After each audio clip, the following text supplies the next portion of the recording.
Tonight, KCTV5 begins an investigation that will show you how easy it is for internet predators to meet your children, not in a chat room, but in person. Over the next several nights, KCTV5 will expose this problem and the men who use the internet to prey on kids.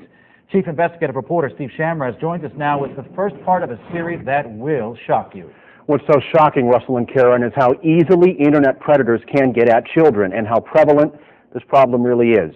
In just 16 hours, we found 30 men who hoped to meet an underage teen face-to-face for sex. Looking at you, man. Get ready. What were you doing here, man? What are you doing at my door? What are you doing here?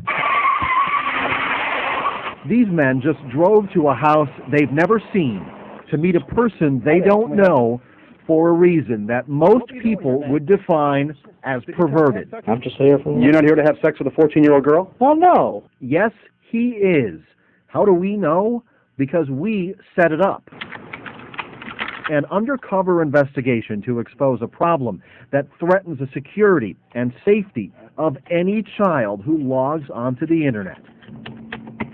It's a problem that didn't exist 10 years ago, and the results of our investigation surprised even us.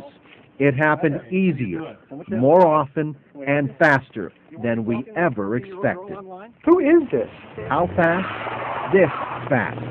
2:28, Sunday afternoon. A man in St. Joseph, Missouri logs on the internet and starts a conversation with what he believes is a 14-year-old girl in Independence. He does this in an internet chat room, a popular online meeting place that allows people as much or as little anonymity as they want. Some chat rooms are designed for adult conversations. This one was not. So he begins with an innocent good afternoon.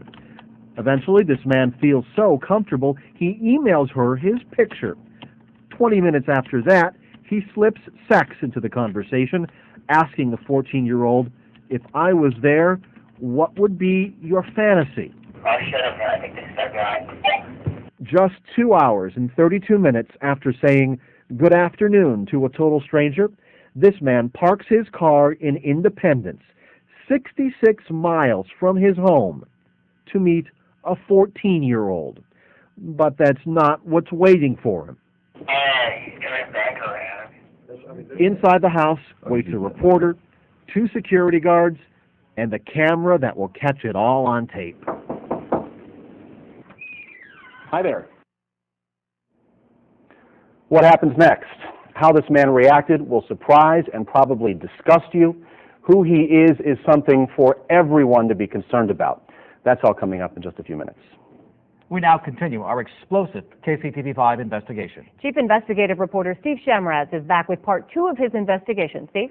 How this man got to our house is a story that starts with a website, pervertedjustice.com, and an internet vigilante we will call Jay.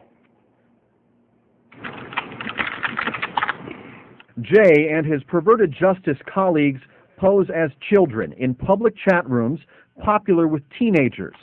That is where they wait for men to make the first move. You know, I've had, people even, without even saying hello, open up the conversation with, offering oral sex. On this day, the chat is even more graphic than that, and Jay's 14-year-old persona is very popular. He juggles chats from 3 Johnson County men, 2 from Overland Park, 1 from Lenexa. They want to meet the 14-year-old, even though they know it's wrong. Casey, looking 67, tells the 14-year-old, "We have to be discreet." And Casey Barefun types, "According to your profile, you're not a cop." Jay reassures the men the police won't be waiting for them. What are you doing here? But he doesn't tell them about us. When a man wants to meet up with an underage teen, Perverted Justice sends them here, to a house we rented for our undercover investigation. Remember this man? He's James Hoselton from St. Joseph, Missouri. He may look familiar to your teenagers because his job puts him in metro area schools on a daily basis. On this day, he drove 66 miles to meet a 14-year-old for sex. He's coming up the street. In his chat, he asks, "When was the last time you made love?" He types, I can be gentle and I can be rough depending on how you want it. And he promises to bring protection. I know I got condoms. But James Hoselton won't be meeting a teenage girl. He'll be meeting us. And that is when his story changes from sex to God. Can I help you? Oh, actually, I'm just going around spreading the gospel. You spreading the gospel today? Yes. He was not representing our church.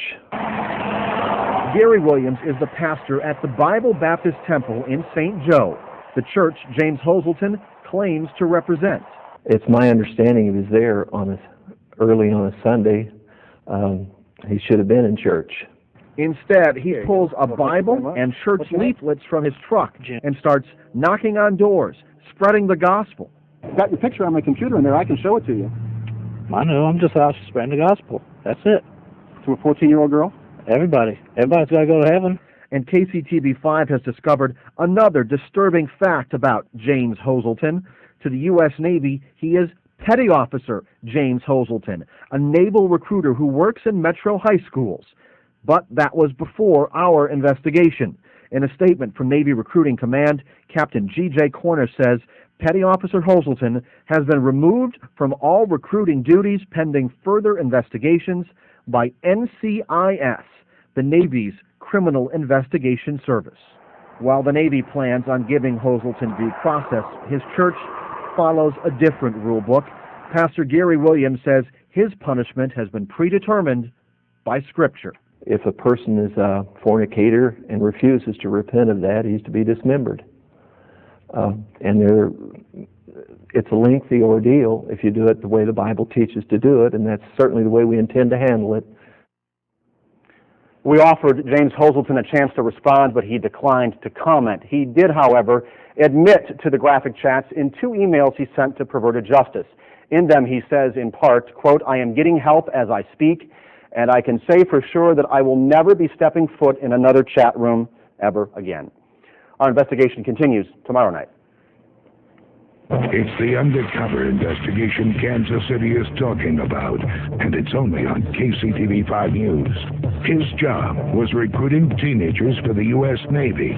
Then he showed up at our door. You're not here to have sex with a 14-year-old girl? We exposed his secret, but there's more to show you. Now, we expose this guy, a man entrusted with your safety. Tomorrow on KCTV5 News at 10. That put teenagers who chat online in harm's way. Chief Investigative Reporter Steve Shamraz is here now with more on this explosive investigation. Steve. Sex with a minor is illegal, yet man after man chose to take a chance by showing up at our home. It's a problem law enforcement is trying to tackle, but they also admit so far the bad guys are ahead. And that is why one group believes it needs to step in. Did you come to have sex with a 14-year-old boy? This man drove from Overland Park to Independence, hoping to meet a 14-year-old boy for sex. He arranged this lurid encounter in an internet chat room and thought he was chatting with an underage teen. In reality, he was chatting with Jay. Jay is a 38-year-old internet vigilante working with a group called Perverted Justice.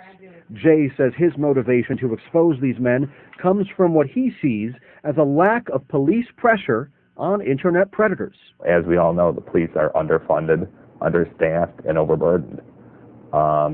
And they have a few more loopholes that they have to jump through versus us as citizens. KCTV5 has discovered that law enforcement isn't as quick on the heels of internet predators as you might think. Kansas City, Kansas police don't have a full-time vice unit to work chat room stings. And the Metro's largest police force, Kansas City, Missouri, doesn't even have a computer that meets law enforcement standards for this type of work. One place where there is no shortage of computers is the headquarters of the Regional Computer Forensic Crime Lab in Kansas City North. It's an 8-month-old unit designed to close the gap between law enforcement and internet predators. I don't think there's any doubt that the bad guys got to the internet before we did. U.S. Attorney Todd Graves says law enforcement is still playing catch-up with men who use the internet to meet children. He calls this pooling of resources from federal and local agencies the best way to fight this new kind of crime. Yeah, I hope that we can now say that we're only a half a step behind. We still got a ways to go, but as bad as you think that what's going on the internet is, it's worse. Did you come to have sex with a 14-year-old boy? Remember, this man, he used the name KC Bear Fun the day he became a part of our undercover investigation. He started his chat by asking, "Do you have an age limit? Do you like older men?" He says he's 58. Jay poses as Jay Timber for me, a 14-year-old boy. That doesn't stop the 58-year-old from sending his photo. 7 minutes later, KC Bear Fun asks the 14-year-old, "What have you done sexually?" From there, the conversation continues down a road too graphic for television. Less than an hour after that, KC Bear Fun has made the drive from his home in Overland Park to our house in Independence. Hi there.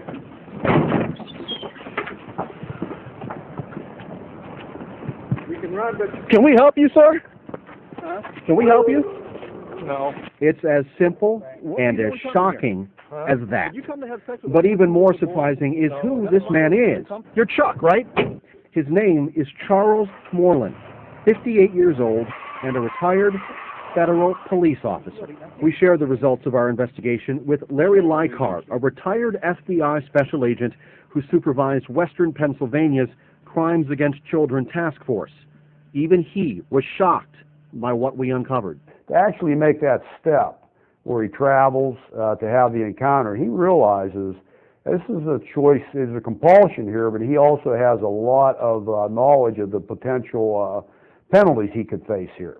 While internet vigilantes like Jay may have good intentions, Leichhardt says the efforts of Perverted Justice may come with an unwanted side effect. This is not going to stop their behavior.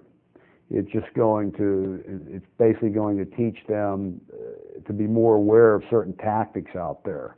But law enforcement does admit, albeit reluctantly, that internet vigilantism is helping their cause.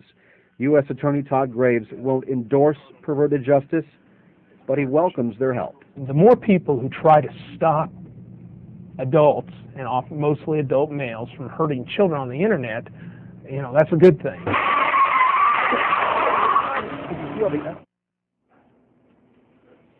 I spoke to Charles Moreland. He told me on the phone that his chat with an underage teen has ruined his life and he would seek counseling. Most of the men in our chat were not that forthcoming. Monday, after CSI Miami.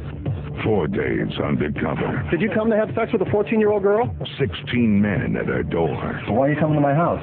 One shocking conclusion. Whoa. We exposed the problem. Now we expose the men. The salesman, the baggage screener, and a member of a prominent Kansas City family. Monday on KCTV 5 News at 10. I'll be back with that on Monday. Disturbing stuff. Unbelievable, Steve. Tonight, a startling and disturbing look into a problem exposed by the KCTV5 investigative team. Who are the men that knowingly chat with apparent teenagers and set up appointments to meet and have sex?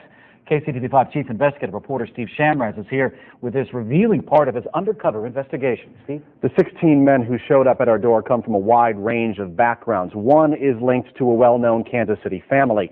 But most appeared ordinary in every way, except their disturbing desire to drive to our rented home for their perverted purpose. It starts with internet chats that sound this innocent. Hey, how are you? Good, you? Just fine. You're only 14? Most adult men would stop a conversation with someone that young right here. But this is the story of 16 men who did not. All of them conducting internet chats with what they thought was a young teen. Some chats more disturbing than others. Who is this? This man hiding his face from our camera is Michael Mathis. He thought he was chatting with a 12-year-old girl, someone usually in the 6th or 7th grade. He types, "You don't think I'm sick or disgusting for wanting a 12-year-old?" And his language only gets more sexually graphic as his 2.5-hour chat continues.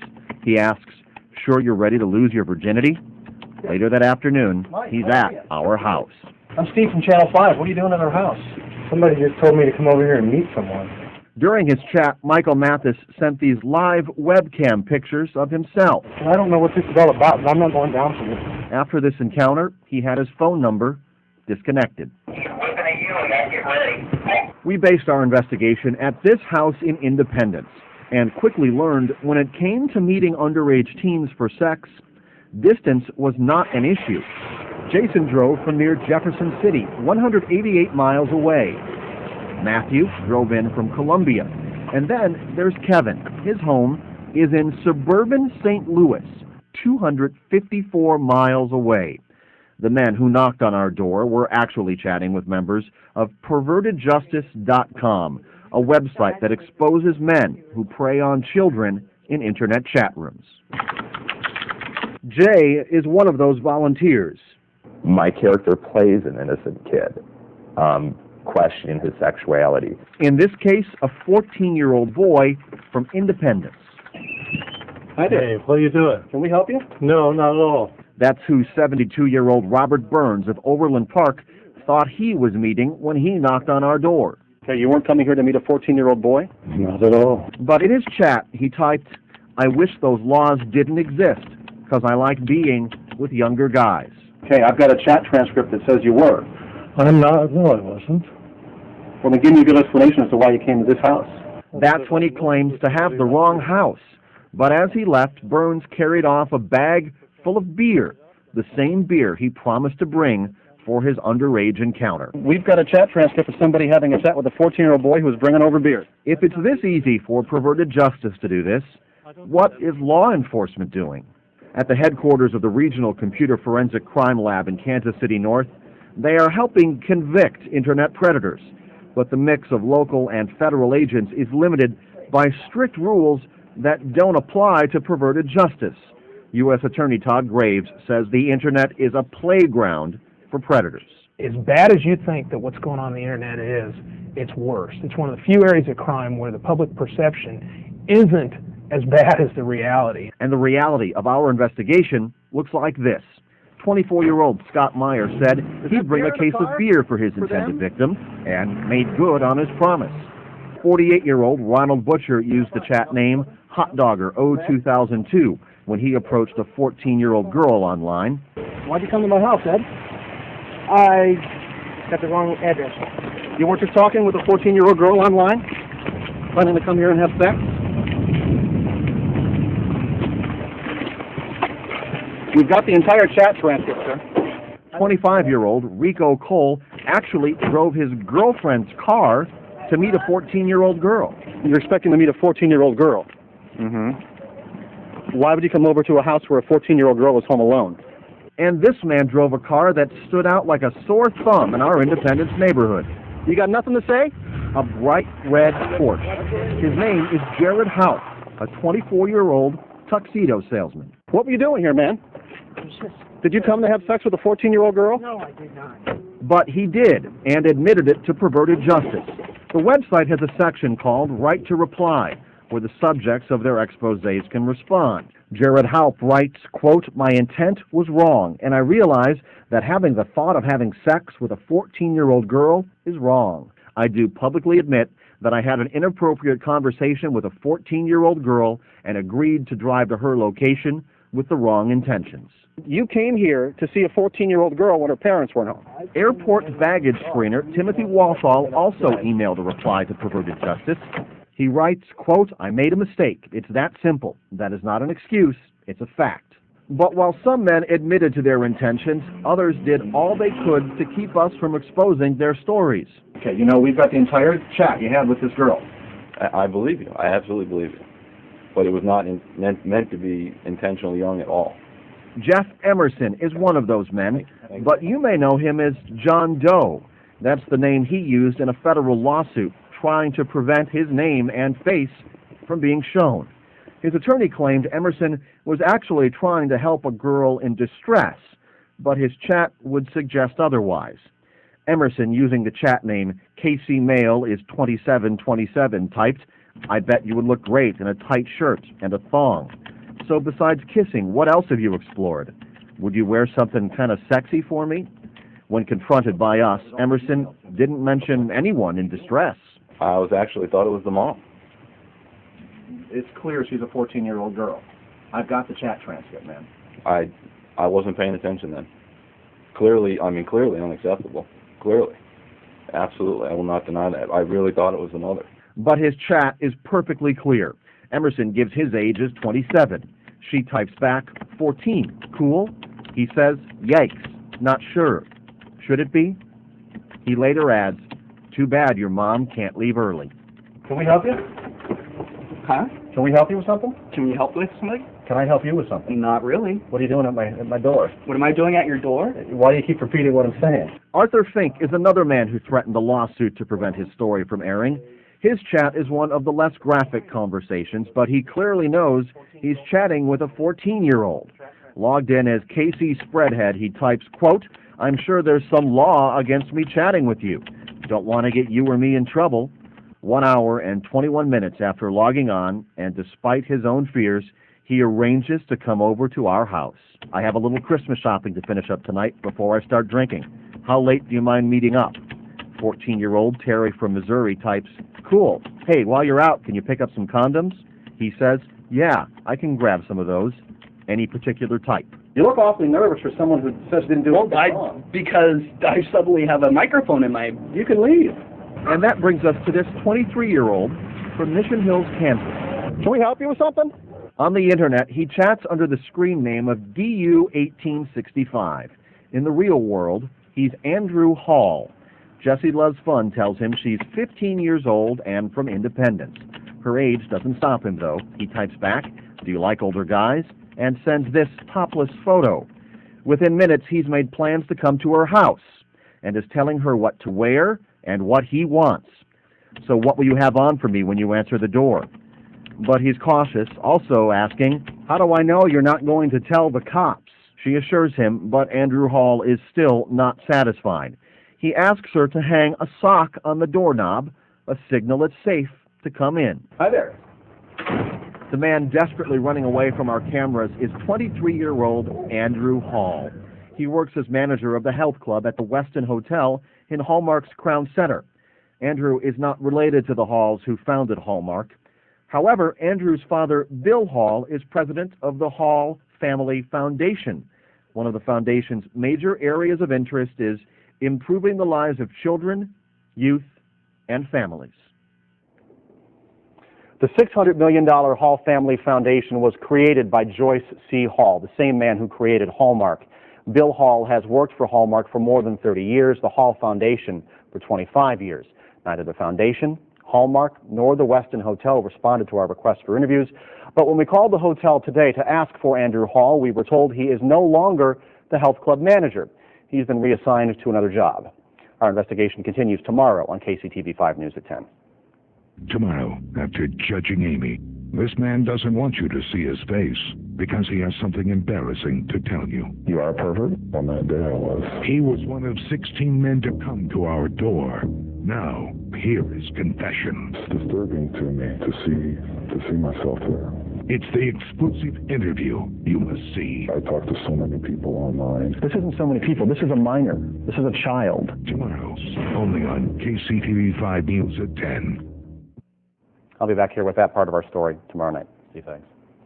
And next, he was one of 16 men to come to our door. Now, here is confession. It's disturbing to me to see myself there. It's the exclusive interview you must see. I talked to so many people online. This isn't so many people. This is a minor. This is a child. Next at 10. For investigation. However, one man came clean and admitted to his deviant desire to come to our home to have sex with a teenager. Chief investigative reporter Steve Shamras continues his series with this revealing look. This is a medical release form signed by that man. He is now seeking treatment.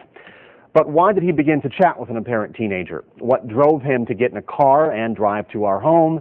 And should parents be concerned he'll do it again? Tonight, the answers in his own words. Hi there. Hi. Can we help you?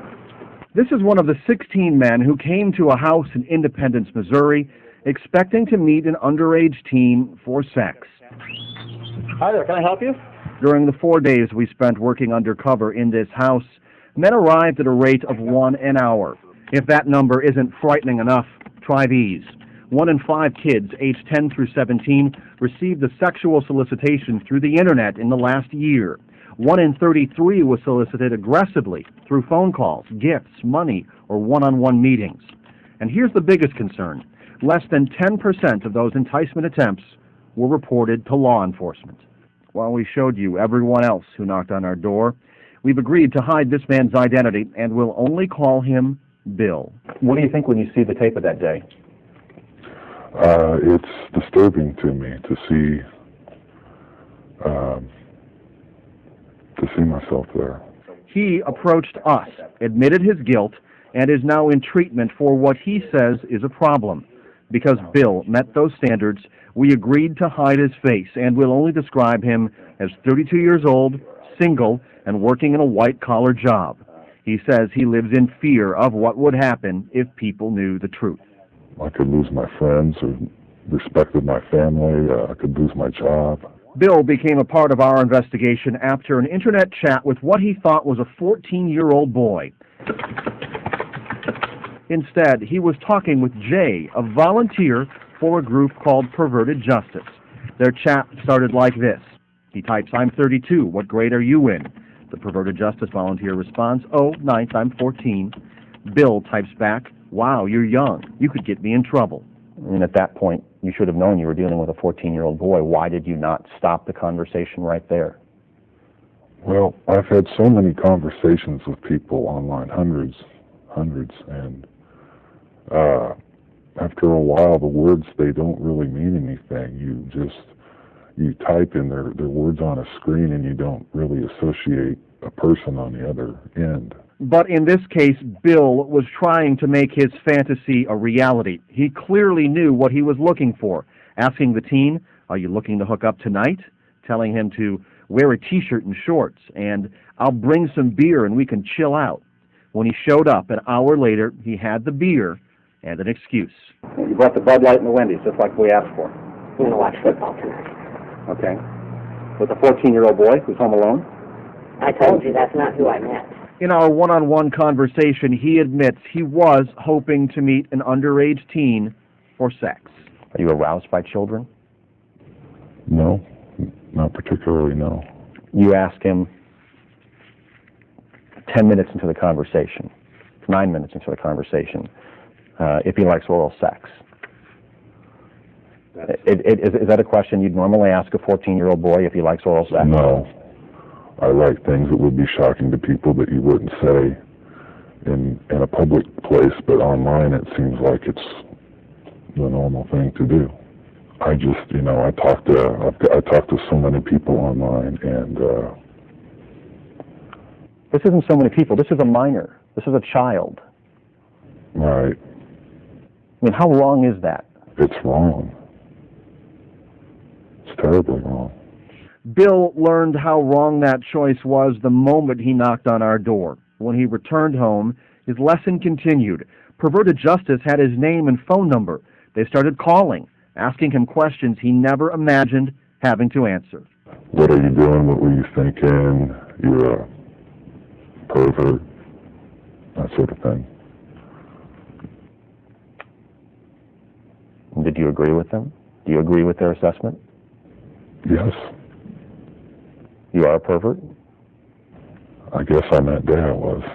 Since that day, this man says he hasn't been back in an internet chat room.